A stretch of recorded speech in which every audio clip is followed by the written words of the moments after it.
Here we go. YouTube! This video we are witnessing the worst rookie in NBA history. What in the hell? The worst rookie in NBA history in this current day?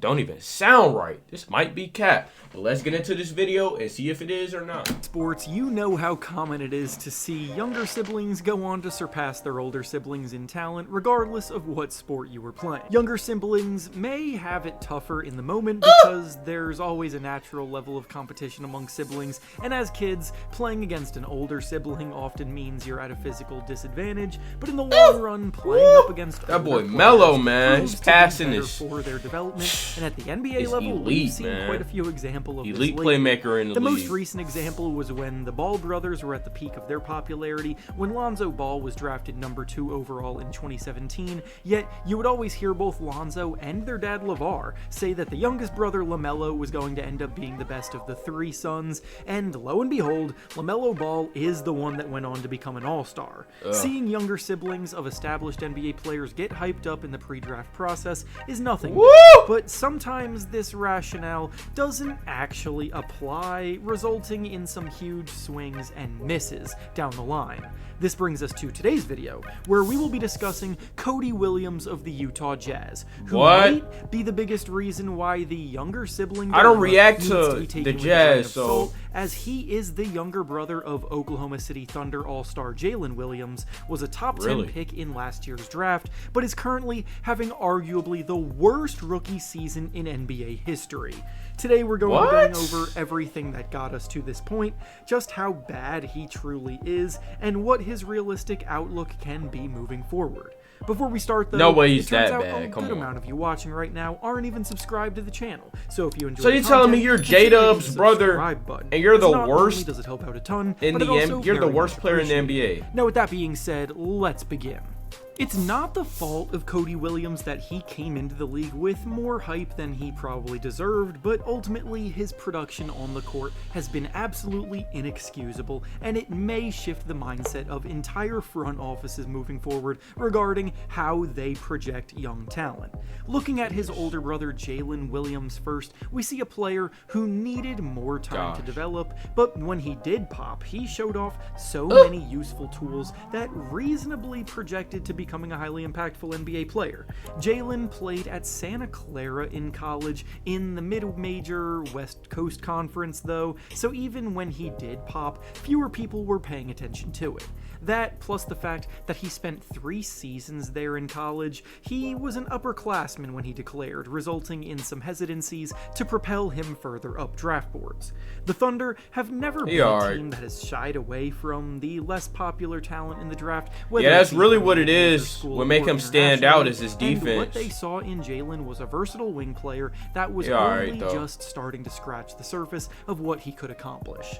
Scouting reports at the time of the 2022 NBA draft were very hopeful about Jalen's versatility on both ends of the floor, his highly impressive physical tools as a 6'6" wing player with a 7'2" wingspan, and his efficient production that was always led by his ability to read the game and stay under control. Nah, don't get me wrong though, he'll definitely give you a bucket. And he weighed 209 pounds when he's 6'6"? No, I didn't know that. I thought he was like 6'4". 6'6", and he weighed 209 pounds. Damn, bro, actually tall. And that strength, combined with his impressive mobility and poise, he does not look that tall on the court. One of the best defensive players in the entire NBA. Offensively, Jalen also averaged about 18 points and 4 assists per game in his last season at Santa Clara, shooting 51% from the field and 40% from 3 that season. So he was a strong finisher at the rim. His ability to attack off the dribble was starting to flourish. He always had his head on a swivel looking for ways to set his teammates up, and he threatened defenses enough from the outside to keep them on their toes. So honestly, if he was playing at a school like Duke, he easily would have been a top 5 pick that year. Naturally, then, a hot other take. teams around the league have seen the way that the Thunder do business and have tried to mimic it because imitation is the greatest form of flattery, and the results the Thunder have had speak for themselves as a young team built through the draft, currently sitting in first place in the standings. And oh, what do we have here? We have the younger brother of the Thunder's second best player putting together a solid freshman season at Pac-12 program Colorado, and he has a lot of the same physical tools as his brother. Surely they're the same player. Ugh. Time to hop all over that, right? Well, unfortunately, life doesn't quite work out like that, and the Jazz are now realizing that firsthand. The overhyping of Cody Williams, thanks to his brother, God. began all the way back in high school when he was a McDonald's All-American, ranked 7th overall in the class of 2023 according to ESPN, yet even in the scouting reports on those recruiting databases, you read almost entirely about how his status is based on what he hypothetically could be and not what he actually is. Oh my, here we go with Is this these a bad idea? ads, bro. It's a bad idea, right?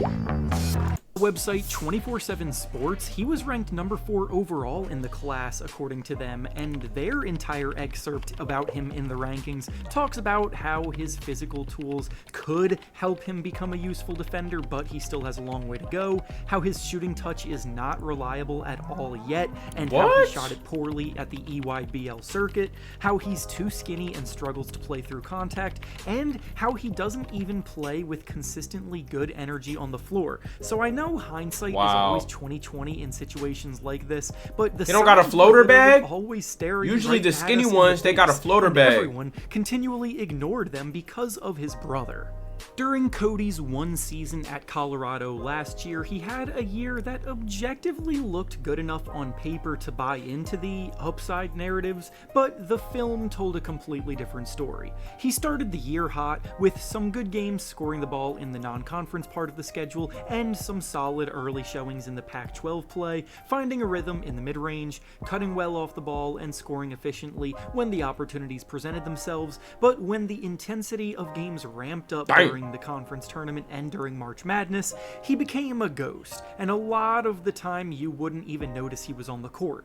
Cody, to put it simply, lacks the assertiveness that his brother possesses, and just is not nearly as good as Jalen is at pretty much anything. Damn. In Cody's final month of play in college, he scored in single digits in 6 of the last 7 games he played.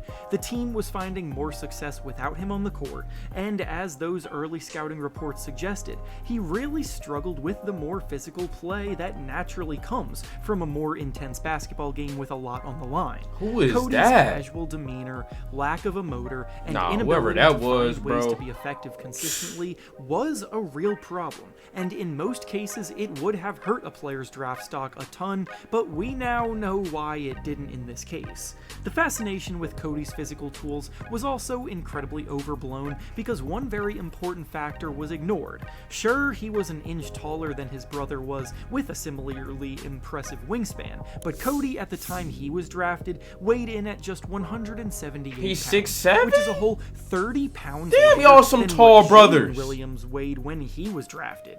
To No be way an you're elite defender trash the at next 6'7", level, bro. You need the size and length to pester the opposition, but you also 178 need is insane, though. I ain't gonna lie to you, bro. I ain't gonna lie. 6'7" and 178, that is wild as hell. Yo, 178, bro. Oh my god. This not even one meal a day. This might be a half a meal a day. Nah, that's bad. That is than really what bad. Jalen Williams weighed when he was drafted.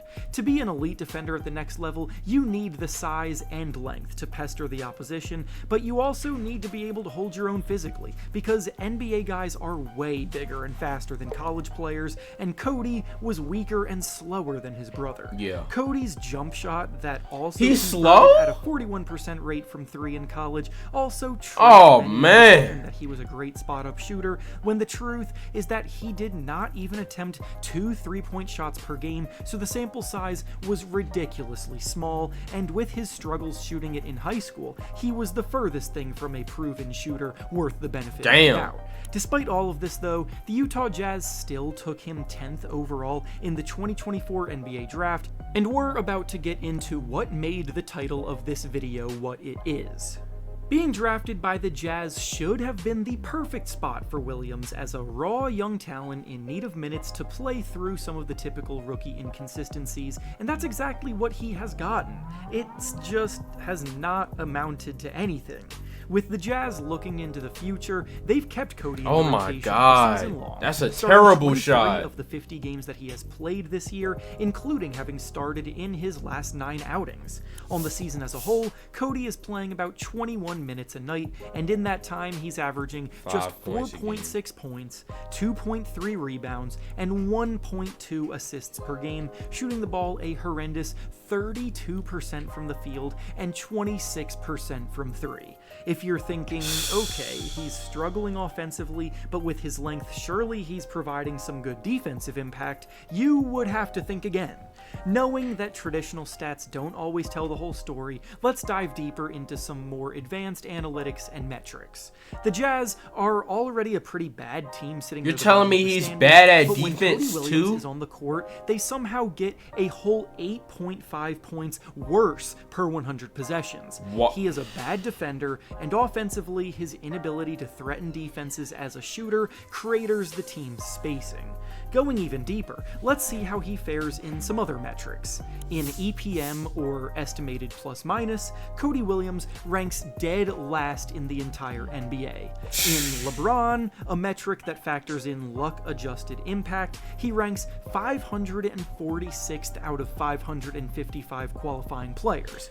Why LeBron had to get brought up, though? Value over replacement player, he ranks 560th out of 563 qualifying players. He's either dead last or close to dead last in every single metric, pretty much only ever ranking over much more lowly bench players and guys that weren't nearly as highly touted.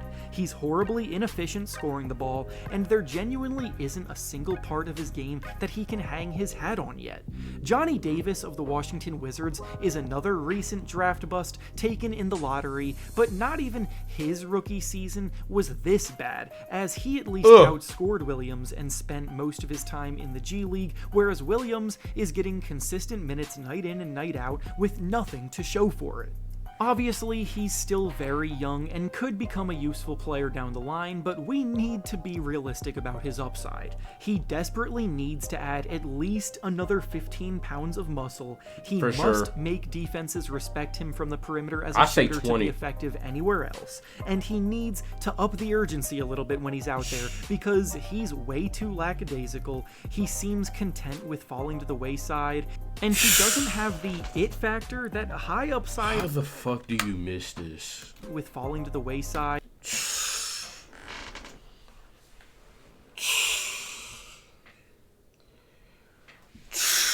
Bro, you need to stop skipping practice, bro. And he doesn't have the it factor that stop high skipping upside practice, raw dude. Prospects need to convince teams stop to buy clubbing him and shit. long-term. If his brother wasn't put the alcohol down, in put the liquor right down, now, put the he wine likely down, wouldn't have been a second put the round weed pick. down, But because his name is pick up Cody a basketball Williams and not Cody Johnson, he is unfortunately expected Oh to my produce God. how a top 10 pick is supposed to produce, and I just don't think he's going to ever be able to after what very well may be the worst rookie season in NBA history. And with that being said, that's all I have for you today. That's bad, Make sure bro. to like the video, subscribe to the channel, and comment down below what you think of Cody Williams and his Imagine future being the in the worst rookie in NBA history and you're J-Dub's brother. Oh man, you're J-Dub's brother and they say you're the worst rookie in NBA history. Goodness gracious, man. You need to start. Hey, bro, just go to practice, bro. Just start going to practice. You'll be alright. You'll be alright, man. You just need some more practice, man. They might got to put him in the G League. I'm going to keep it a buck. They might got to put bro in the G League. He might be cooked. I don't know. But yeah, man, I'm going to see y'all boys next video, and I'm out, man. Peace.